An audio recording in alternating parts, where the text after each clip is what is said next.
Okay, well, it's 6:02, so I hope that gave everybody an opportunity to join in. My name is Marlon Valarezo. I'm the Executive Director of the Legal Services Department here at NAICA, the Neighborhood Association for Intercultural Affairs. I'm joined today by Samantha Hernandez, my Administrative Assistant, and Charlene Del Rio, who is one of our housing specialists here at NAICA. And please, if you have any questions, please put them in the chat box. And at the end of our presentation, we will be answering your questions. Also, I just want to make sure everybody is aware that, yes, the moratorium was extended. So the moratorium does end January 15, 2022, but the hardship declaration was reinstated. And that means you must submit a hardship declaration to the court if you want that extension and you want to stay under that moratorium. But be aware that now landlords are allowed to state that they are allowed to ask for a hearing to garner the truthfulness or the veracity of the hardship declaration. So please just be aware that if you do submit one, you may be subject to a hearing if your landlord requests one.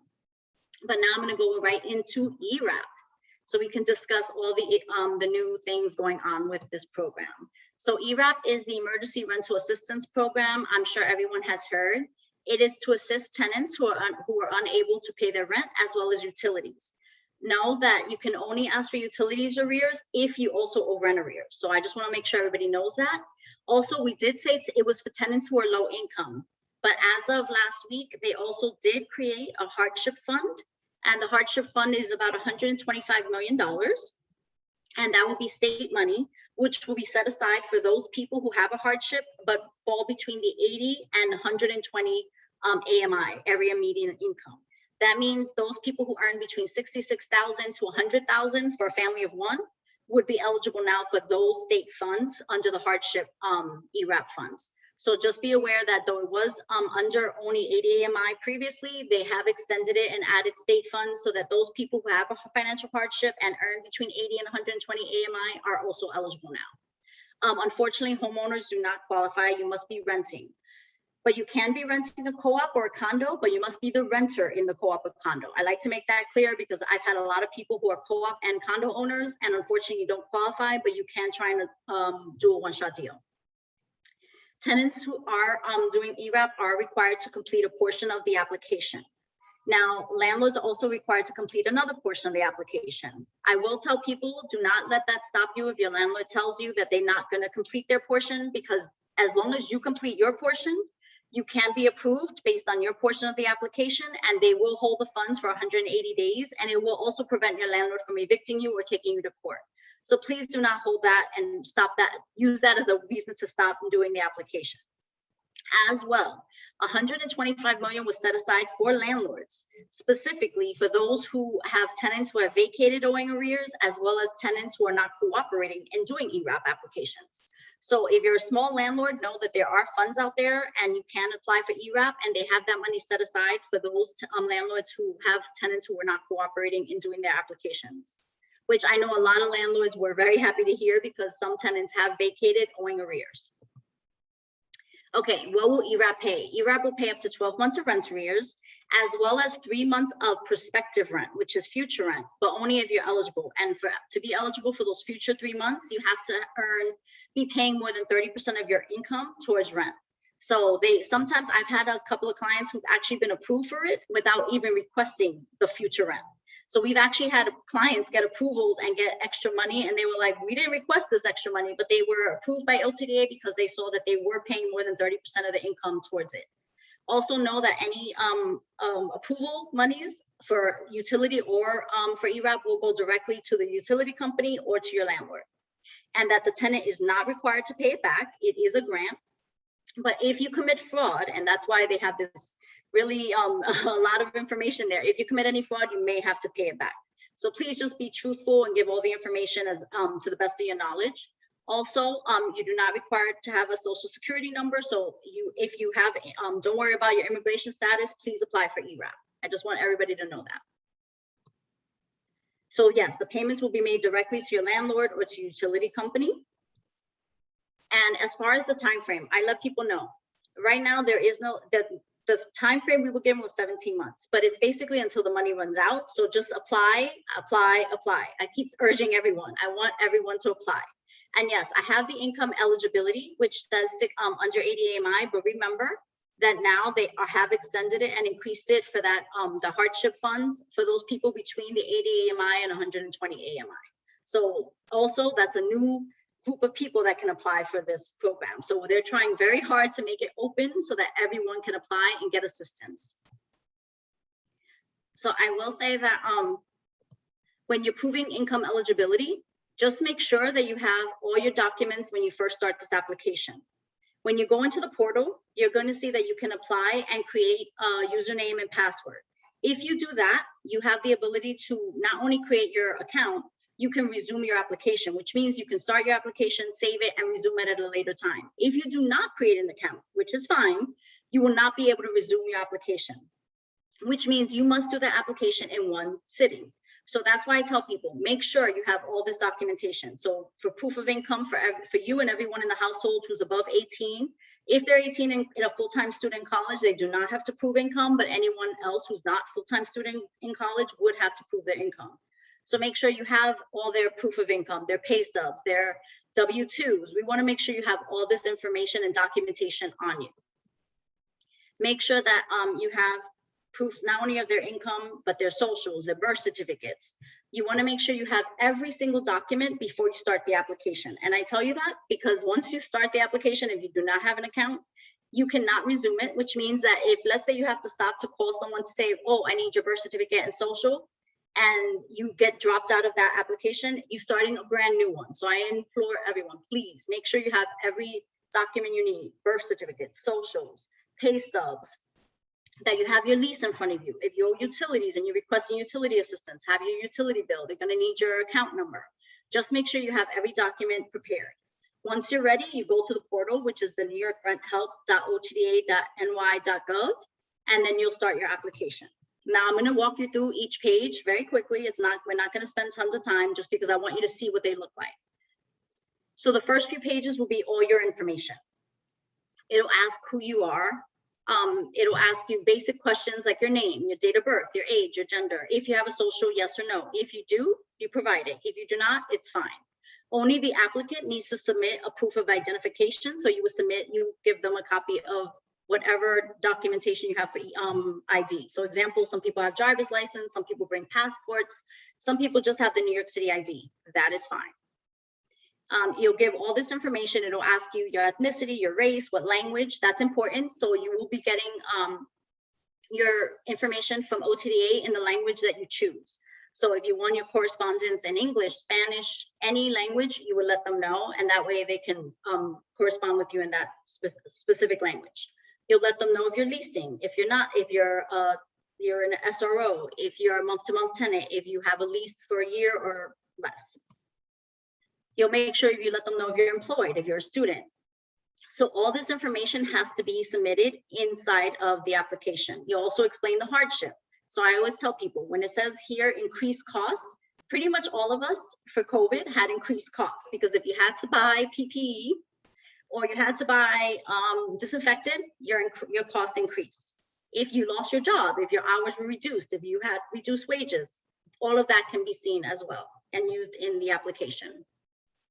So yet again, increased costs. If you had to buy a laptop because your child needed it for student, like they had to use the internet at home. If you had to get internet all of a sudden and pay for that, that's all increased costs. Additionally, if you had hardship, so if you're a veteran, if you're experiencing domestic violence, human trafficking, I always tell people, make sure you check that off as well. If you're in court, make sure you let them know as well, because all of these things are seen and they may help you get the application approved faster. Also, now you're going to add household members and you're going to add all of their information. Make sure that you have, like I said, all their socials, their date of birth. If they have, we only need ID now for the applicant, but just make sure you have all their documentation on you. Same thing, you're going to have all their information, the same information you did for yourself. Do they have income? Also important, the below are not considered income. So foster care payments, public assistance, sporadic gifts, groceries, supplemental SNAP benefits, HEAP benefits, and earned income tax credits are not considered income. And then the certification. So you're going to certify that this is the income that you have and that you have no additional income for your household. Please be truthful, because like I said, if they find any falsehood, they may make you pay it back. So please just tell the truth. Your lease, they're going to ask you the lease terms. When did you sign your lease? How much your monthly rent is? Is it an apartment, a duplex? Are you renting a condo? Are you in an SRO? Make sure you have all that information available. They'll ask you if you have a subsidy. So example, some people thought they couldn't apply because they have Section 8 or they're in a NAICA apartment or they have FEPS, city FEPS. You can apply, but you're only applying for the portion of your rent. So example, if your rent is $1,000, but your portion from Section 8 is $300, you're only applying for the $300 in rent arrears each month that you owe. They want to know, are you renting the entire unit? Are you renting just a room? Are you renting a lot? This is all the information, and you have to have your owner, your landlord's information as well. So it has to be rent owed to the landlord. That's important. Some people have told me they're renting a room from a roommate, but the roommate has been paying their portion. If the roommate is paying your portion and nothing is owed to the landlord, then you do not qualify for ERAP. So it has to be money that's actually owed to the landlord of the building. So you need to let them know the owner's name, how to reach the owner, because OTDA will make it a point of trying to reach out to that owner to explain that now an application has been submitted and they need to do their portion. So they need the contact information, whether it's a phone number or an email. Also, this is when we get to the rent arrears part. This is where usually we at NAICA will help you. We'll break down the arrears month by month so that we can make sure it breaks down to 12 months. If you owe rent arrears, I'm going to do the caveat. If you owe rent arrears, which is more than 12 months, still apply. Don't stop. I would still apply because you can apply after you've been approved for ERAP for other programs. Also, utilities, you need to let them know if you owe any utilities arrears. Make sure you have your account number so that that account number can be put in and how much you owe. It's going to do the same thing. We're going to have a breakdown. They're going to ask you if you received any other assistance. So example, like a one-shot deal prior to applying for ERAP. And if so, you have to let them know. Also, they want to know if you have programs like Section 8. And that's when I told you, you only apply for your portion, not the Section 8 portion. They're going to ask you if you receive any assistance from any other programs, whether it's, like I said, FEPS, City FEPS, DRE, SCRE, HASA, Section 8, or PA. They will be asking you to check off if you are receiving them. And then, they want to know all this information regarding the, what programs you have. They also want to know how you would like to receive your information. Do you want to receive your information from OTDA by email, by text, or snail mail in the mail? So you let them know what language you want your communication in and how you want your communication to be made. They'll also ask you if you need an interpreter or if you need other assistance, whether it's Braille or large print, you'll let them know. And then the certification. Charlene, can you go over the certification with them real quick and explain how they do it? Unmute yourself. Sorry about that. So when we're doing an application for a tenant, when we're doing the certification, once the application has been completed and we're at the very last page where we're doing an attestation, we actually don't go forward and save that as of yet. We actually do a three-way call where we're calling OTDA and we're pressing the prompts, following the prompts so that we can do the certification on a three-way call with OTDA. They have many languages, they have interpreters for Spanish, for Mandarin, all the languages you can think of. So we do this three-way call, and basically what they do is they read the attestation, which is something like maybe 4 or 5 paragraphs long.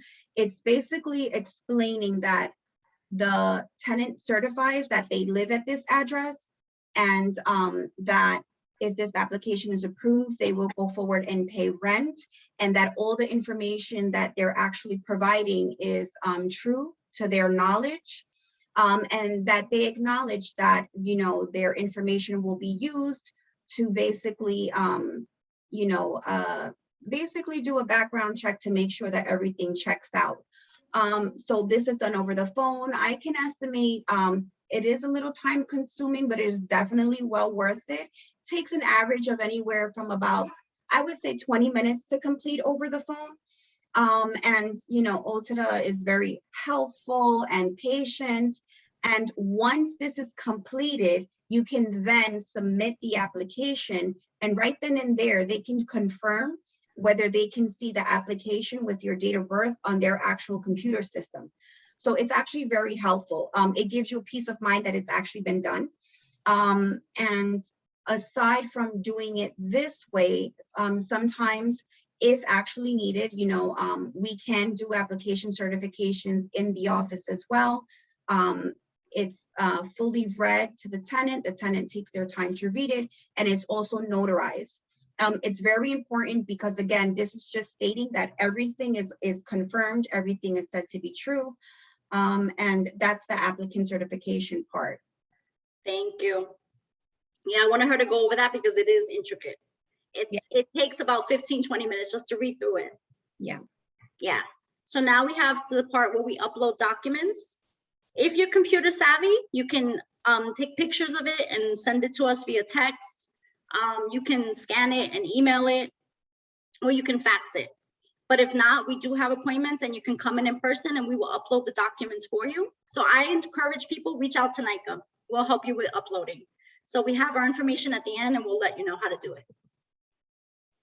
So yet again, the documents you need the primary applicant needs their ID. You need the social for anyone who has one. You need the lease if you have it available. If you do not have a lease, I've been telling people, give me a rent receipt, something signed by the landlord that's notarized saying what the rent is and how much is owed. So just whatever documents you have, which yet again, I encourage you reach out to NAICA or any of the other providers to get information. If you're like, well, I don't have a lease, I can't apply, call us. We'll give you the information of what you need to apply. Your income documentation, whether it's your W-2s, your pay stubs, a self-attestation. I've had clients do the self-attestation in the office, stating that they have no income, and we notarize it for them. As long as they're in person with us, we'll sign off on it and notarize it. Proof of residency, like I said, yet again, some people are roommates, so you'll get a letter from your roommate saying that they're renting your room, and this is the amount of rent that they charge a month, and this is how much you owe. But it has to also be rent that's owed to the actual landlord. So just make sure that you have those letters. And help with uploading and applications. NAICA is available, as well as other agencies. That's why we put them on here, to assist you with uploading and with applications. Because we're trying to maintain the safety of our residents as well as our staff, we will make you appointments. So just know that you will call or email and we'll make you an appointment and you'll be seen or called. So applications, we can do them over the phone with you on the phone, and we will do the attestations either on the phone, or if you cannot do it on the phone, like what we said, calling OTDA, you can come in and we'll have it read to you, sign it, and you'll notarize it. We'll have it notarized. We can also do the uploads in the office as well. And where NAICA is available, as well as Bronx, so it's in the Bronx, but then you see the other providers as well. So if I would encourage everyone now, take a picture of this page. So if you live in another borough, you can call them as well. Now for NAICA, this is how you would reach us. Please know that's our hotline number, as well as our email is NAICA@NAICANY.org. You can call us at 718-866-0038. And our hotline is open Monday, Wednesday, and Friday, 9 to 5, Tuesday and Thursday, 8 to 7, and Saturday, 10 to 3. Also, we have a tenant helpline at NAICA because NAICA has been representing low-income tenants of the Bronx since 1992 with our attorneys. So we do have a tenant helpline for anyone who has housing questions, if they're in housing court, and you can call 718-538-4830. And I'm going to allow Miss Samantha to read me any questions. So I'll open it to any questions you may have. And sorry, my voice is giving out. I don't know what it is. I guess I've been talking too much all day. So I want to remind everyone to please type your questions in the Q&A box, because I do see that someone raised their hand. So please type it in the Q&A box. Marlon, yes, we do have questions. So the first question, this is from a landlord. Please repeat the requirement the tenant has to do to request extension of the moratorium regarding hardship declaration. So a hardship declaration. Okay, and that's a good question, because I think it's also, you as a small landlord, if you're a small landlord, or just a single homeowner, you can also request a hardship declaration, you fill it out, and you can send it to your mortgage lender, just so I'd be clear about that. But for tenants, they would fill out the hardship declaration, submit them to the court if they're in court, or to their landlord. But now, if they are in court, the landlord does have an opportunity to request a hearing and to bring it to the court's attention so that they can question the veracity or the truthfulness of that hardship that they're alleging. And NAICA does have hardship declaration forms, so if you need them, you can call us as well. Thank you. So the next question, what can a tenant do if their application was rejected? I haven't heard anyone who's gotten a denial. So if you've received a denial, I would like to put that in the chat, please, or email us later at that NAICA ERAP@NAICANY.org. So from what they've told me, any denial will have an appeals process on the notice. Now, I have heard that they've been getting denials of duplicate applications. So example, someone submitted 3 times the ERAP application because in the beginning there were multiple glitches. So you would start the application and then it might crash because in the very beginning, everyone was applying. So it was like a website that got overwhelmed with so many people trying to get on at once, and it would crash. So what would happen?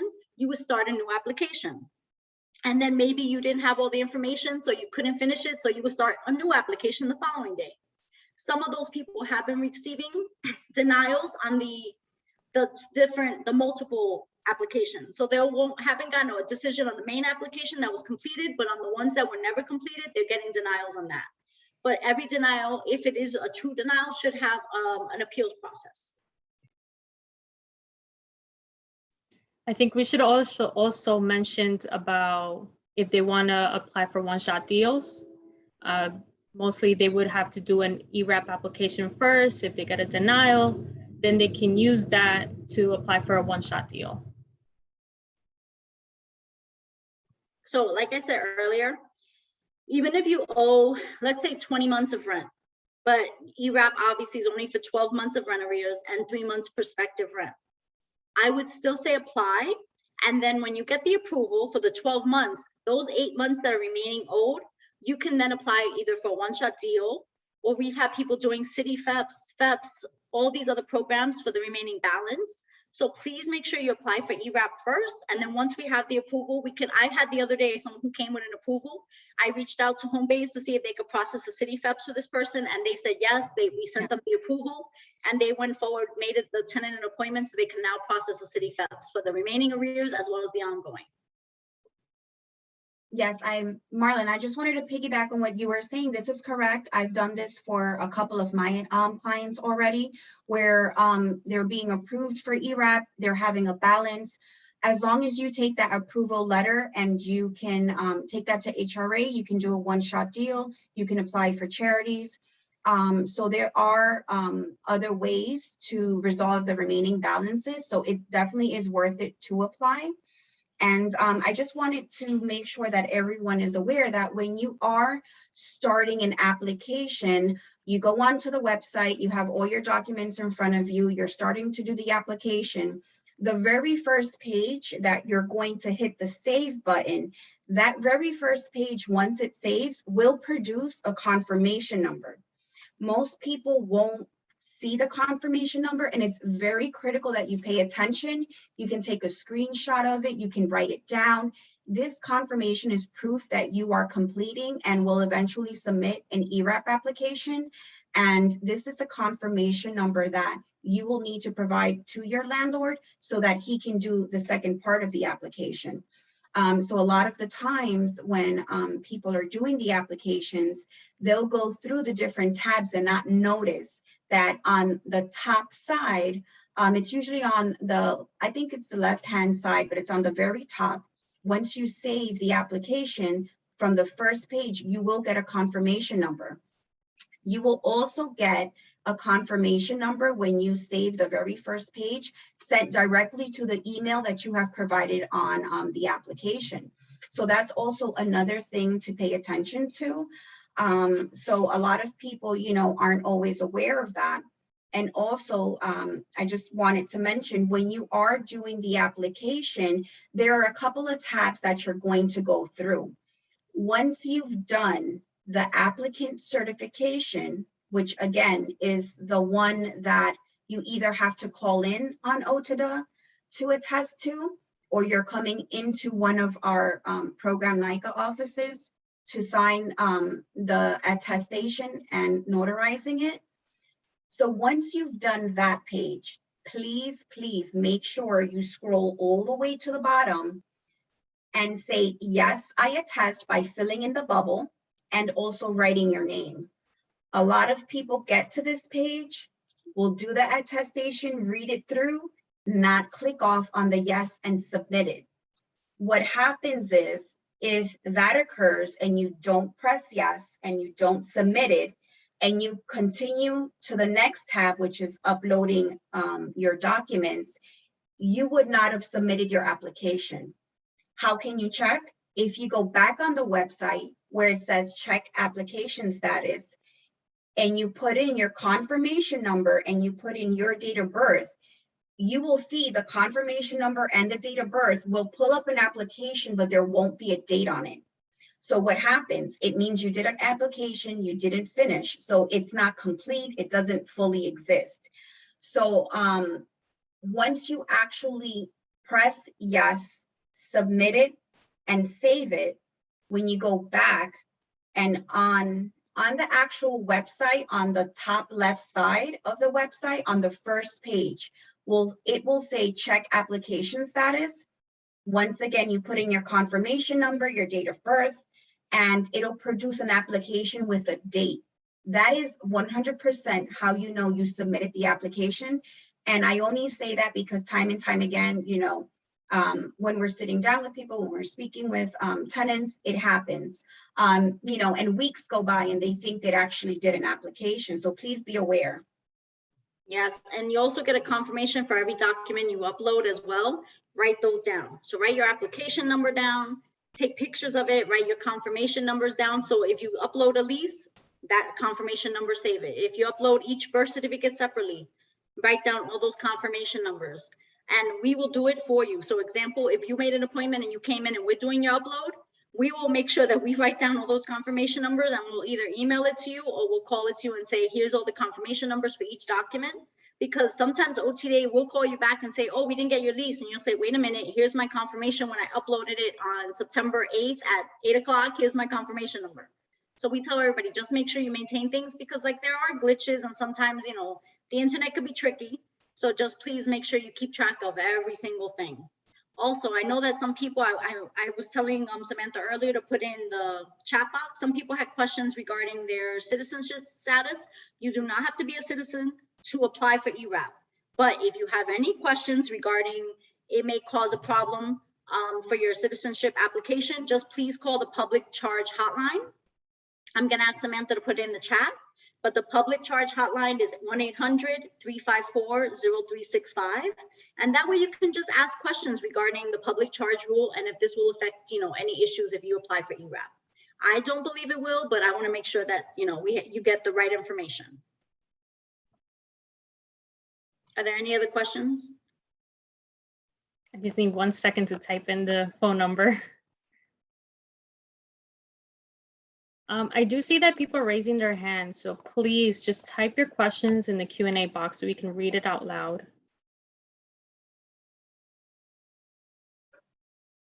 And just so everybody knows, there will be another day that we do this same presentation, but in Spanish only. So that way, if there is people who do need that information in Spanish, and just make sure that you look on Sepulveda's website and they should have the information for the date and time.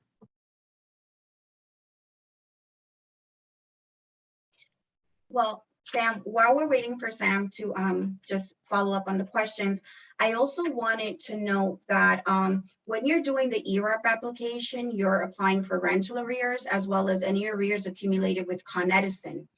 In the meanwhile, while your application is pending an answer for approval or denial, I want everyone to go ahead and call Con Edison. There is a number that Con Edison has provided us with, and this number you can call in. You can let them know you've done an ERAP application, and you can let them know that you've been affected by COVID through the pandemic, and you will not receive a disconnection of your Con Edison. I know I have tons of tenants that call and they say, I've done ERAP, I've received a disconnection for Con Edison, what do I do? In the interim, you can call a number. I'm going to provide the number. And this number, you give them your account number, your address, you let them know you've been affected by COVID during the pandemic, and you let them know you've done ERAP, and they will not disconnect your Con Edison utility. They will not charge you late fees. They will also not require you to give any down payment if you wanted to do I do believe they require you to do some type of payment plan where they can work with you. But again, they don't charge you late fees. They won't require you to put a down payment, and they won't charge you any penalties. This specific number, and we will put it in the chat, is 1-800-752-6633. Once again, that is the number that anyone who is experiencing a disconnect utility notice can call Con Edison so that they can be in better grounds with them, make a payment arrangement, and at least be able to declare that they've had a hardship and not receive that disconnection notice. Can you repeat the number again, just so I can put it here? I can. So the Con Edison number is 1-800-752-6633. And this is for anyone that has received already a disconnection notice and has already applied for ERAP and needs to possibly make some type of payment arrangement. Thank you so much. That's really helpful. Yes. Okay, so we have another question from a landlord. How can you get information as to what else is needed? ERAP states they're waiting for owner documents, but do not say when, and when you call, you cannot get a straight answer. This person has uploaded every document possible. It's supposed to be that you're supposed to reach out to OTDA. See, so example, if we do the document upload, because we do a document uploads for landlords and tenants. So if we do it, we will have your confirmation numbers for all the documents we've uploaded, and we can contact OTDA on that. But if you did it on your own, then yes, it's by reaching out to the OTDA hotline. So that's a little difficult because I'm not sure what is going on as far as if they're saying that they're not giving them a straight answer. I have had times where I've told tenants, call back. Like you've had one experience with an OTDA rep, try another rep, because there are some reps who, just like in everyday life, are extremely helpful.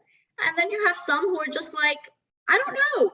And so I would encourage people, try calling back, because yes, if it's something regarding an upload, we can't see that. We can upload it on your behalf, but we can't see the actual OTDA portal and what they've received and what they haven't received. So if it says owner documentation is needed, then yeah, at that point you have to reach out to OTDA and keep emailing them or calling them to find out what's going on, because we won't be able to see what has been uploaded or not, or has not been uploaded unless we specifically did it, because then we have the confirmations that can call on your behalf. I just wanted to say, I do agree with that, Marlon. So one of the things that I can recommend, if you do have an organization like Bronx Works or like NAICA that is assisting either a tenant or a landlord with doing an application or a document upload, you can call that organization back and they can do a conference call. Sometimes OTDA is picks up our calls just a little quicker, and they can definitely answer our questions, or we the workers, we're maybe a little bit more knowledgeable on what questions to ask them. But I have experienced that both with tenants and both with landlords. And when we do a conference call and we give the information they need, which is the confirmation number with the date of births or whatnot, they're able to look into the application and tell us, okay, documents are missing. Which ones specifically? Oh, this person's been approved. What date were they approved? It says that checks were made. When were the checks made? So that, you know, there's better follow-up and better understanding of what are the next steps that need to be done.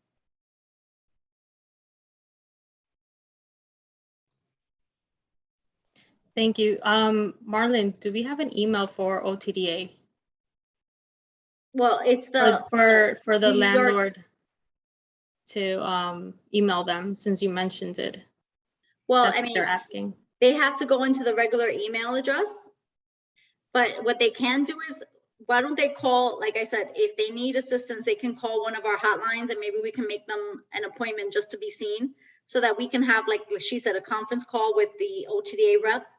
Because exactly, we do have our own CBOs, have their own, basically when you call in, it'll say, are you a CBO? Press 1. Are you a tenant? Press 2.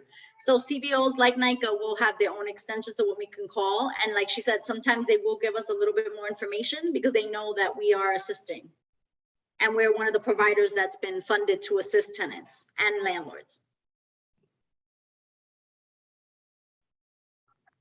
Okay, let's put the last slide so they can see the number so they can call us. You mean NAICA's slide? Yeah, NAICA the very information? last one, yeah. The hotline number so they can call. And I would tell people also email us, because I know sometimes, like, people have told me, well, the hotline, on certain days, the hotline it's ringing over and over again, and it's very difficult to get through. And I'll be honest, I'll tell you honestly, Saturdays it's not that busy, but maybe now that I've said it, it will be. But Saturdays, sometimes we hear people, our staff will tell us it wasn't that busy today.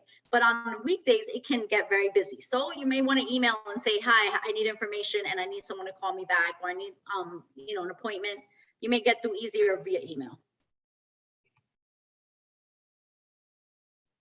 We have another question. I'm a tenant and need to confirm if management received my ERAP application. Should I contact the landlord?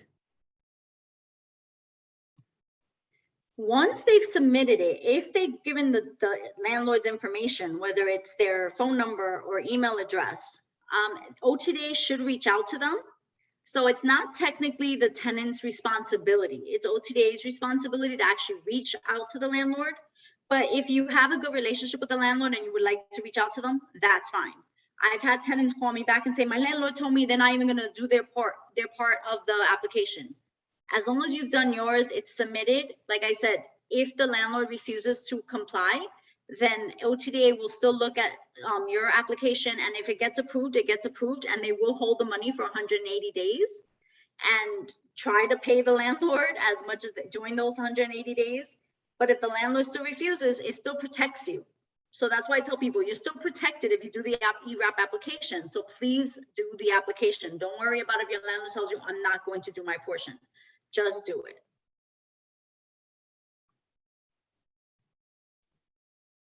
We don't have any more questions, but maybe we can give like 2 minutes. I'm trying to think if there's any other, Charlene, any other things you could think of that would help people with their application. I mean, the main points, remember, this ERAP will stay your court case. So please, that's why we're telling people, do the application. I've had literally clients who are in court, as soon as the judges find out there's an ERAP application, they're like, it's the case is basically postponed until the ERAP decision is made. They only can go forward if your ERAP application is denied. Now, remember, even if it's denied, on your notice, you'll have an appeals process. So please just take advantage of all of this. Make sure you apply. Now they even extended it so that people earning between the 80 and 120 AMI, area median income, which is about 66,000 to 100,000, you can apply as well. So make sure you're applying. Even for landlords, they've even made a fund of 125 million for landlords whose tenants have vacated owing rent. Also for landlords whose tenants are not cooperating. There are funds available. So make sure you're applying, either if you're a landlord or if you're a tenant. so that you can get this assistance. And that was one of the things that they wanted to make sure of, because they did see that people who are earning above, I know people will say, but they're earning enough money, why are they applying? But there were people who did endure hardships who are earning over the 66,000. Yeah. And they saw those applications in the portal. So that's why they wanted to extend it and make it so that some people had this ability to apply.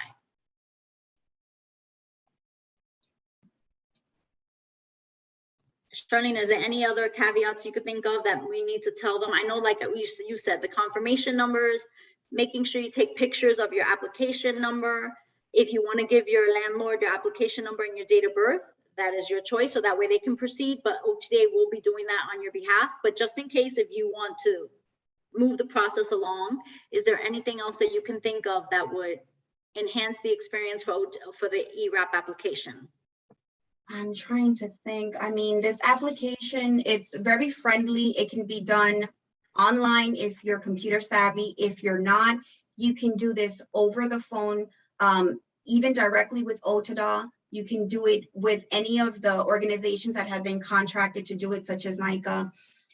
You know, where there's a will, there's a way. You can fax in your documents, email your documents. We have senior citizens that we're working with doing these applications, and they're just taking pictures of it. They're, you know, texting it to us. They're emailing it to us. You know, we can adjust the pictures so that they're PDF files, so you don't have to worry about all that technicality. This application should be done.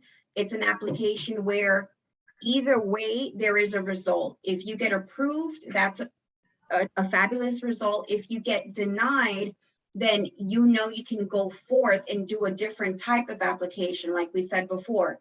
If you get denied, you can do a one-shot deal. You can do charities. You can take that and apply for other programs that will give you longer rental assistance monthly, such as what Marlon had said, FEPS, city FEPS. Even if you have Section 8, NAICA, you can still apply. It's out there until the funds run out. We need to take advantage of this. The pandemic has definitely been rough on everybody in different ways. So we need to all, you know, spread the word and just apply. That's what I've been telling everybody. Remember that the way to stay your case is either through the hardship declaration, and yet again, that can now be, you know, objected to so that you can have a hearing on that. Or by doing an ERAP application as well. And they're trying hard now. They've increased staffing just to make sure that they get these applications reviewed and approved. So please apply. And like she said, the main thing I tell everybody is make sure you have all your documents so that when you start the application, you're ready to go. It takes about an hour and 15 if it, you know, if you have a lot of family members, but just have all your documents, have your Con Ed bill in front of you because you're going to need that account number, have all your pay stubs, have everybody's income information, have all everybody's birth certificates. So you, and your lease in front of you, so you could just go through it in one fell swoop and do not have to come back and forth. Yes, and also please know you can change the language on the application if you're doing it online. So don't let that deter you. You can change it to any language. We've done it many a times when we're doing applications in Spanish, or when someone calls the hotline and we're trying to walk them through an application, because sometimes we also just do that. We walk people through the application. We do troubleshooting with them on the hotline as well. So it's definitely worth it. So we have another question from a landlord.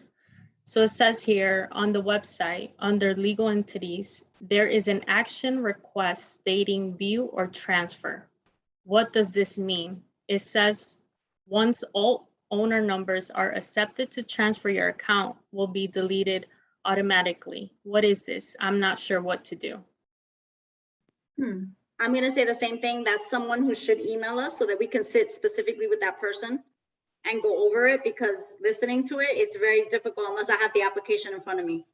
I'm going to be honest. So please email us or call us tomorrow so you can get some information and we can set you up on our queue so that someone can call you and they can sit specifically with you and go over the application with you.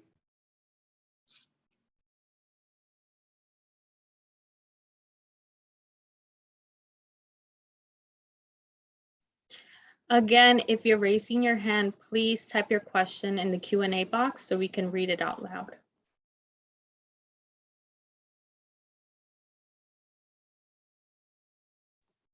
Let's give it 2-3 more minutes to see if anyone is going to type in another question.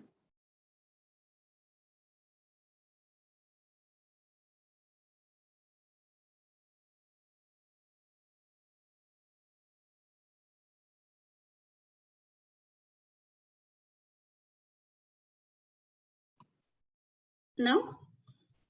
Wow, we No? answered the questions. Yeah. But please, everybody, reach out to NAICA. We're one of the 2 agencies in the Bronx. Bronx Works is the other. But please call us, please email us. We're here, we're ready to help. We want to make sure that everyone who can apply for ERAP does. Like I said, they did expand it a little to include people who earn a little bit more. So please reach out to us. Like I said, we also have attorneys who can provide free legal representation as long as you're low income.